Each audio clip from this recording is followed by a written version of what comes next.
Hello दोस्तों, तो स्वागत है आप सभी लोगों का हमारे अपने यूट्यूब चैनल ज्ञान संकल्प 01 में। तो आज के इस वीडियो में हम लोग क्लास 11th का इतिहास का फर्स्ट चैप्टर यानी लेखन कला और शहरी जीवन को अच्छे से डिटेल्ड में इसका रिवीजन करने वाले हैं, ठीक है, जो कि आपके बोर्ड एग्जाम के लिए बहुत ही इंपॉर्टेंट होने वाला है। तो चलिए बिना देर किए हुए वीडियो को स्टार्ट करते हैं। तो पहला आपका टॉपिक होने वाला है मेसोपोटामिया की भूगोल, ठीक है। तो मेसोपोटामिया का भूगोल के बारे में बात करेंगे। तो यहाँ पर देखेंगे नदियों का अगर बात करेंगे तो यहाँ दलजा और फरात नदियाँ यहाँ की जान थी। यानी यहाँ पर दो नदियाँ थी मेसोपोटामिया में, एक दलजा और दूसरी फरात। तो ये नदियाँ जो थी वो मेसोपोटामिया की जान मानी जाती है, ठीक है, जान थी। चलिए दूसरा पॉइंट देखते हैं इसी का। अब इलाके का बात करेंगे तो ये जो मेसोपोटामिया था वो उत्तरी पूर्वी इलाका था, ठीक है। ये कौन सा इलाका था? ये उत्तरी पूर्वी इलाका था। यहाँ हरे भरे मैदान और पहाड़ थे। यहाँ पर क्या था? यहाँ पर बहुत भारी मात्रा में हरे भरे मैदान और पहाड़े थे, ठीक है, बहुत सारे पहाड़े थी। और उत्तर में क्या था? तो उत्तर में यहाँ क्या था? स्टेपी घास का मैदान थे, ठीक है। यानी उत्तर में क्या था? स्टेपी घास का बहुत ही विशाल मैदान था। स्टेपी घास कैसा होता है? तो ये जो स्टेपी घास होता है ये बहुत ही लंबे लंबे घास होते हैं जो पशु के लिए बहुत ही खाने में आरामदायक, और उसका पेट भी पशु का भर जाता है, ठीक है, थे। जहाँ पशुपालन होता था, ठीक है, जिसकी वजह से यहाँ पर क्या होता था? पशुपालन होता था। जो भी मतलब लोग थे वहाँ के, वहाँ पशुपालन किया करते थे।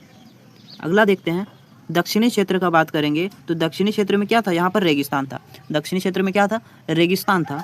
लेकिन नदियों की वजह से यहाँ सबसे पहले खेती और शहर बसे, ठीक है। लेकिन ये जो इलाका है दक्षिणी इलाका मेसोपोटामिया का, यह रेगिस्तानी इलाका था।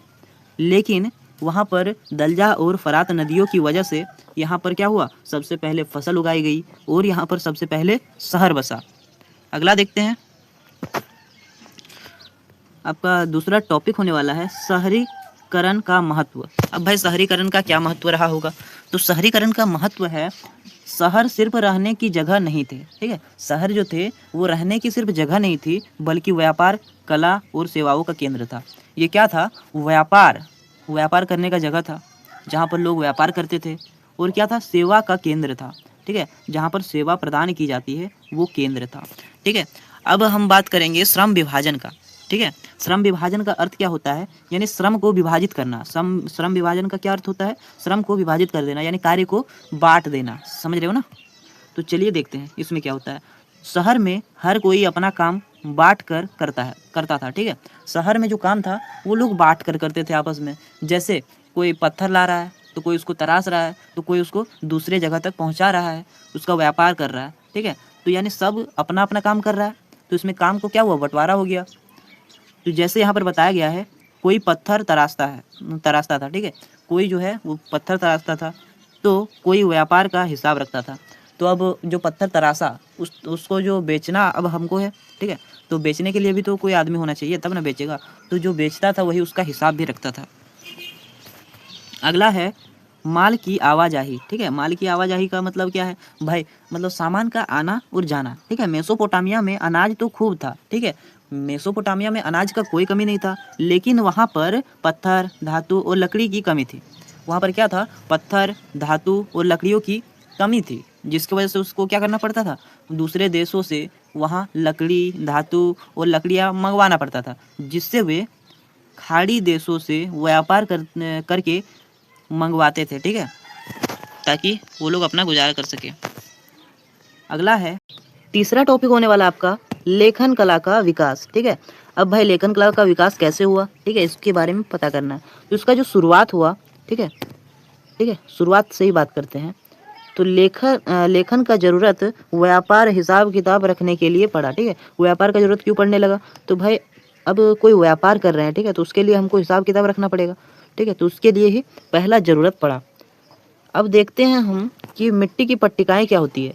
वे गीली मिट्टी की पट्टियाँ पर कील यानी कलाम से लिखते थे, ठीक है, और फिर धूप में सुखाते थे। अब क्या होता था? मिट्टी की पट्टिकाएँ अगर बात करें तो वो क्या होती थी? तो वे गीली मिट्टी की पट्टिकाएँ, जिसको हम कील या बोल सकते हैं तो सरकंडे का जो नोकीला भाग होता है, उससे हम लोग क्या करते हैं? उस पे लिखते हैं, उसके बाद उसको धूप में सुखा लिया करते हैं। तो पट्टिकाओं का मतलब समझ में आया, इसको मिट्टी, गीले मिट्टी से बनाया जाता है। अगला देखते हैं, तो है अगला होने वाला है क्यूनिफॉर्म। क्यूनिफॉर्म, ठीक है। अब भाई क्यूनिफॉर्म क्या होता है, तो ये क्यूनिफॉर्म एक, यह उसकी लिपि का नाम है, ठीक है। तो ये क्या है, उनकी लिपि का नाम है। मेसोपोटामिया की जो लिपि है उनका नाम ही है क्यूनिफॉर्म। जैसे हम लोगों की लिपि का नाम है देवनागरी, उसी तरह उन लोगों की लिपि का नाम था क्यूनिफॉर्म, ठीक है। इसमें शब्द नहीं बल्कि चिन्ह यानी सिंबल होते थे। अब भाई हम लोग इस तरह शब्द से लिखते हैं ना, वैसे उन लोगों के टाइम में नहीं था, क्योंकि उतना ज़्यादा विकास नहीं हुआ था उस टाइम, जिसके कारण लोग चिन्ह यानी संकेतों से समझते थे और लिखते थे उस टाइप के, ठीक है। यानी शब्द पहले नहीं यूज़ होता था, पहले चिन्हों का यूज़ होता था। चलिए अगला देखते हैं, टॉपिक नंबर 4। तो आपका चौथा टॉपिक है मेसोपोटामिया के 3 प्रमुख शहर, ठीक है। अब मेसोपोटामिया के 3 महत्वपूर्ण जो शहर थे, वो प्रमुख जो शहर थे वो कौन कौन से थे। तो मेसोपोटामिया के 3 जो शहर थे वो, पहला तो ऊर, दूसरा उराक, और तीसरा जो आपका होने वाला है वो मारी, ठीक है। ऊर, उराक और मारी। तो ऊर के बारे में पहले देख लेते हैं। तो ऊर जो था वो क्या था, यह बहुत पुरानी राजशाही शहर था, ठीक है। ये जो ऊर था वो बहुत ही पुराना और राजशाही शहर था। यहाँ की जो गलियाँ थी वो बहुत ही पतली थी और टेढ़ी मेढ़ी थी। ऊर की जो गलियाँ थी वो बहुत ही पतली और टेढ़ी मेढ़ी थी, और लोग जो थे वो कचरों को गलियों में ही फेंक देते थे। और पहले के लोग जो थे वो क्या करते थे कि जो गलियाँ होती है उसी में सारा कचरा फेंक दिया करते थे, जिससे लोगों को बहुत ही ज़्यादा दिक्कत होता था। अगला है उराक। अब उराक क्या था, तो यह एक बड़ा धार्मिक शहर था, ठीक है। उराक जो था यह बहुत ही बड़ा धार्मिक शहर था, यहाँ जहाँ पर बड़े बड़े मंदिर यानी जिग्गुरात बनाए गए थे, ठीक है। यानी वहाँ पर बड़े बड़े मंदिर बनाए गए थे, ठीक है। उराक में वहाँ पर मंदिर बहुत ही बड़े बड़े बनाए गए थे, वहाँ पर पूजा होता था, ठीक है। वो बहुत ही धार्मिक स्थल माना जाता है। अगला देखते हैं मारी। तो अब मारी का अगर हम बात करें तो यह एक शाही राजधानी था, ठीक है। तो ये जो था ये राजाओं का राजधानी कहा जाता है इसको, ठीक है। और व्यापार का मुख्य केंद्र था। मारी जो था वो व्यापार का मुख्य केंद्र था। सभी देश मारी से व्यापार करते थे। वो था क्योंकि यह फरात नदी के किनारे स्थित था, क्योंकि यह फरात नदी के किनारे था। और पहले जो व्यापार होता था वो नदियों से ही होता था, यानी नाव में सामान को लाद कर ले जाया जाता था एक जगह से दूसरे जगह में, ठीक है।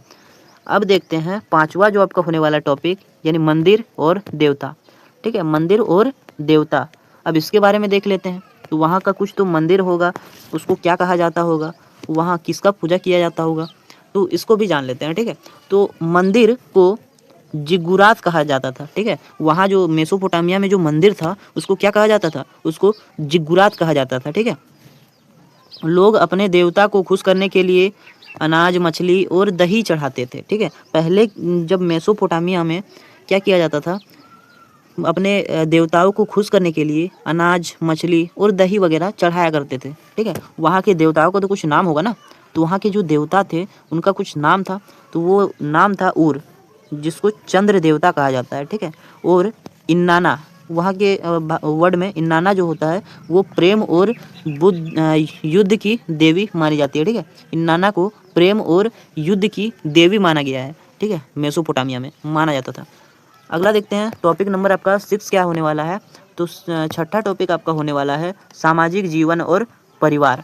अब सामाजिक जीवन और परिवार का अगर बात करें, ठीक है, तो समाज में जो अमीर वर्ग थे वो दबदबा था, उनका दबदबा था, ठीक है। समाज में जो गरीब वर्ग थे उन्हें वो असम्मानजनित बात कहते थे, ठीक है, उस सबका मजाक उड़ाया जाता था, जो कि अभी भी होता है, बट पहले के जैसा अभी नहीं होता उतना ज़्यादा। राजा और अमीरों के पास बहुत ज़्यादा दौलत था। राजा और जो अमीर वर्ग है, ठीक है, उसके पास बहुत ही ज़्यादा दौलत थी। अब एकल परिवार क्या होता है, ठीक है। एकल परिवार में जनरली हम बात करेंगे, माता पिता रहेगा और उसका एक बच्चा रहेगा, ठीक है। तो इसी को क्या कहेंगे, सामान्य में इसी को एकल परिवार बोलेंगे, ठीक है। माता पिता और बच्चे का साथ रहना सामान्य था, ठीक है। अगला है विवाह का अगर बात करेंगे, तो मेसोपोटामिया में विवाह कैसे होता था, तो मेसोपोटामिया में विवाह का कुछ रीति रिवाज होगा, ठीक है। तो इसमें क्या होता था, शादी के समय लड़का लड़की के पिता उपहार बदलते थे। ठीक है, वहाँ एक रिवाज है जिसमें क्या किया जाता है, उपहार का अदल बदल किया जाता है। ठीक है, जैसे आपका उपहार जो आपने हमें दिया और मेरे पास जो उपहार है आपके लिए वो मैंने आपको दे दिया। ठीक है, वहाँ पर उस तरह बदल होता था, उपहार का लेन देन होता था और साथ में खाना खाते थे। ठीक है, और वहाँ का और एक रिवाज था कि शादी के समय जो दूल्हे का यानी लड़का का पिता और लड़की के पिता, ठीक है, लड़की और लड़का दोनों के पिता जो थे साथ में खाना खाते थे। चलिए हम लोग अगला टॉपिक देखते हैं। अगला टॉपिक क्या होने वाला है, तो आपका अगला टॉपिक होने वाला है विज्ञान और गणित। ठीक है, तो मेसोपोटामिया की सबसे बड़ी ये विरासत है। ठीक है, ये जो है मेसोपोटामिया की सबसे बड़ी विरासत है। समय उन्होंने ही एक साल को 12 महीने में और एक दिन को 24 घंटे में बांटा। यानी मेसोपोटामिया के जो लोग थे उन्होंने ही क्या किया कि एक साल को 12 महीने और एक दिन को 24 घंटे में बांट दिया। ठीक है, और क्या है, अंक प्रणाली। उन्होंने ही एक अंक प्रणाली दिया जिसमें उन्होंने क्या किया कि 60 के आधार पर गिनती शुरू की, जिसे सेक्साजिस्मल सिस्टम कहते हैं। ठीक है, उन्होंने क्या किया, 60 के आधार पर अपनी गिनती शुरू किया। यानी मेसोपोटामिया के लोगों ने 60 के आधार पर एक गिनती शुरू किया जिसे सेक्साजिस्मल सिस्टम कहते हैं।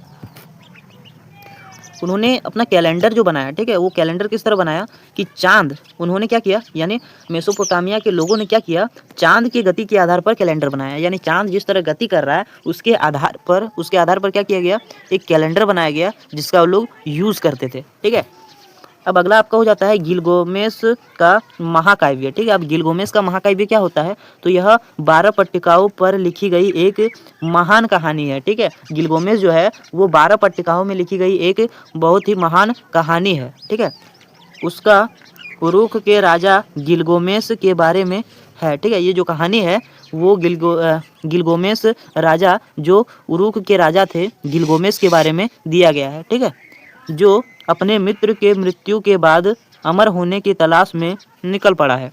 इस कहानी में बताया गया है कि जो गिलगोमेश थे, यानी उरुख के राजा जो गिलगोमेश थे, वो क्या किए, अपने मित्र के मृत्यु के बाद अमर होने की तलाश में निकल पड़े हैं। ठीक है, तो आज के इस वीडियो में इतना ही। मिलते हैं अगले चैप्टर के साथ अगले वीडियो में। तब तक के लिए अगर आपने इस चैनल को सब्सक्राइब नहीं कर रखा है तो सब्सक्राइब करके बेल आइकन को दबा दीजिएगा ताकि इस चैनल की हर एक नोटिफिकेशन आप तक जल्द से जल्द पहुँचती रहे। तो मिलते हैं अगले वीडियो में।